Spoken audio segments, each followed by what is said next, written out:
दोस्तों, उत्तर प्रदेश में योगी आदित्यनाथ और केशव मौर्य के बीच जो सियासी खटपट चल रही है और भारतीय जनता पार्टी इस वक्त जितनी मुश्किलों का सामना कर रही है, इस बीच एक और मुश्किल भारतीय जनता पार्टी का इंतजार कर रही है। वो मुश्किल है अनुप्रिया पटेल की। दोस्तों, खबरें आ रही हैं कि अनुप्रिया पटेल भारतीय जनता पार्टी से बहुत ज्यादा नाराज हैं।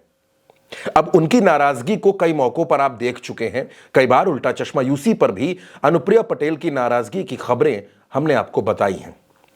लेकिन अब अनुप्रिया पटेल के साथ साथ आशीष पटेल, जो उनके पति हैं, वो भी भारतीय जनता पार्टी से नाराज होते जा रहे हैं। अनुप्रिया पटेल ने, आपको याद होगा, चुनाव परिणाम आने के कुछ दिन बाद एक चिट्ठी योगी आदित्यनाथ को लिखी थी। उस चिट्ठी में उन्होंने आरक्षण में नौकरी का जो मसला था, जिसमें एससी, एसटी, ओबीसी वर्ग के लोगों को जो नौकरी मिलती है, उसमें इंटरव्यू में जो प्रक्रिया थी, उस प्रक्रिया पर उन्होंने सवाल खड़े किए कि इसमें पारदर्शिता नहीं है और समाज के इन लोगों के साथ इनका अहित हो रहा है। इसका जवाब भी योगी सरकार की तरफ से दिया गया और अनुप्रिया पटेल के सभी आरोपों को तथ्यहीन बता दिया गया। इसके बाद अनुप्रिया पटेल ने लखनऊ में सोनेलाल पटेल की जयंती के मौके पर 69,000 शिक्षक भर्ती का मुद्दा उठा दिया। राजा भैया के खिलाफ एक बार फिर उन्होंने खुलकर बयान दिया। लेकिन दोस्तों, ये तमाम विवाद तो अनुप्रिया पटेल के थे। अनुप्रिया पटेल नरेंद्र मोदी की सरकार में तीसरी बार मंत्री हैं, तीसरी बार लोकसभा का चुनाव जीती हैं। आज की तारीख में अनुप्रिया पटेल की पार्टी के पास 13 एमएलए हैं, 1 एमएलसी है और खुद अनुप्रिया पटेल सांसद हैं। तो क्या अनुप्रिया पटेल भारतीय जनता पार्टी पर दबाव बनाने की कोशिश कर रही हैं? क्या यह दबाव विधानसभा की 10 सीटों पर होने वाले उपचुनाव में ज्यादा सीटें हासिल करने का है, या फिर मंत्रिमंडल विस्तार में कुछ ज्यादा पाने की चाहत है, या फिर अनुप्रिया पटेल किसी प्लान बी पर काम कर रही हैं?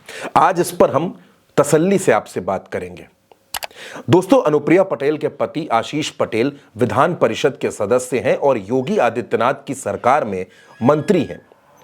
आशीष पटेल के एक प्रमुख सचिव हैं जिनका नाम है एम देवराज।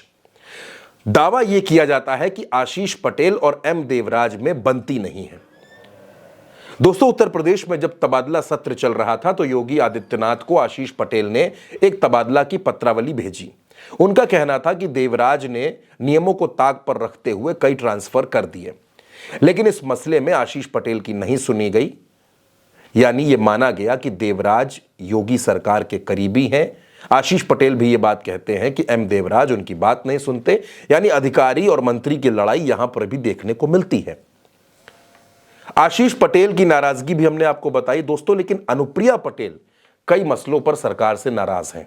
69,000 शिक्षक भर्ती का मसला, आरक्षण का मसला, राजा भैया के खिलाफ बयान, इसके अलावा वाराणसी में टोल प्लाजा को लेकर भी अनुप्रिया पटेल नाराज हो गई।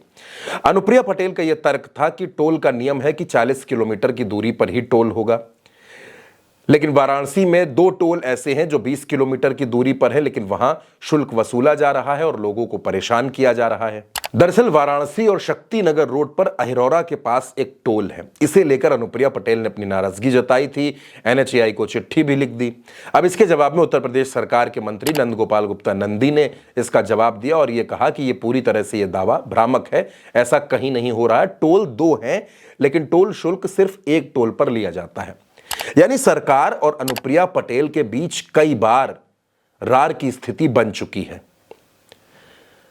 उत्तर प्रदेश में जिस तरह से पिछड़े वर्ग का वोट और दलितों का वोट इंडिया गठबंधन के साथ चला गया, उसको देखते हुए अनुप्रिया पटेल घबरा रही हैं। अब दावा तो यह किया जा रहा है कि अनुप्रिया पटेल उत्तर प्रदेश की सरकार से अलग हो सकती हैं और बाहर से अपना समर्थन जारी रखेंगी। क्या अनुप्रिया पटेल यह फैसला 2027 को देखते हुए कर रही हैं? क्या अनुप्रिया पटेल को यह लगने लगा है कि उत्तर प्रदेश में पिछड़े वर्ग के लोगों का विश्वास भाजपा के साथ कमजोर हुआ है? अनुप्रिया और उनके पति लगातार सरकार के खिलाफ बोल रहे हैं, तमाम वो मसले उठा रहे हैं जिनमें सरकार असहज हो जाती है। तो क्या अनुप्रिया पटेल और आशीष पटेल एक सोची समझी रणनीति के तहत यह स्टेप उठा रहे हैं? अब दोस्तों, अनुप्रिया पटेल की ताकत यह है कि वो उत्तर प्रदेश में कुर्मी समाज की बड़ी नेता है, लेकिन एक सबसे बड़ी कमी अनुप्रिया पटेल की यह है कि वो भारतीय जनता पार्टी के बिना आज तक कोई चुनाव नहीं जीती। वो जितने भी चुनाव जीती हैं सब भारतीय जनता पार्टी के साथ गठबंधन करके ही जीती हैं। तो क्या अनुप्रिया पटेल अलग होने का रिस्क उठाने की स्थिति में है, या फिर अनुप्रिया पटेल सिर्फ भारतीय जनता पार्टी पर दबाव बढ़ाना चाहती हैं? अब दोस्तों, गठबंधन की राजनीति में दबाव से इनकार नहीं किया जा सकता, लेकिन अनुप्रिया ने भी मौका देखकर दबाव बनाना शुरू किया है।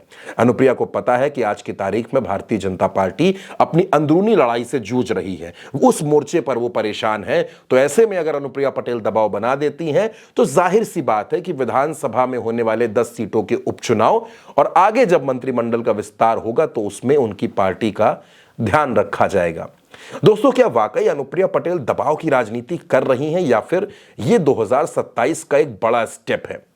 क्या अनुप्रिया पटेल उत्तर प्रदेश में बाकी विकल्पों पर भी गौर कर रही हैं? अब वो विकल्प क्या क्या हो सकते हैं वो आप हमें अपनी राय में कमेंट बॉक्स में जरूर बताइएगा। फिलहाल दोस्तों, उत्तर प्रदेश में भारतीय जनता पार्टी जहां एक तरफ अपनी अंदरूनी लड़ाई में जूझ रही है, तो वहीं दूसरी तरफ अनुप्रिया पटेल जैसे सहयोगी दल, संजय निषाद जैसे सहयोगी दल बार बार भारतीय जनता पार्टी की मुश्किलें बढ़ा देते हैं।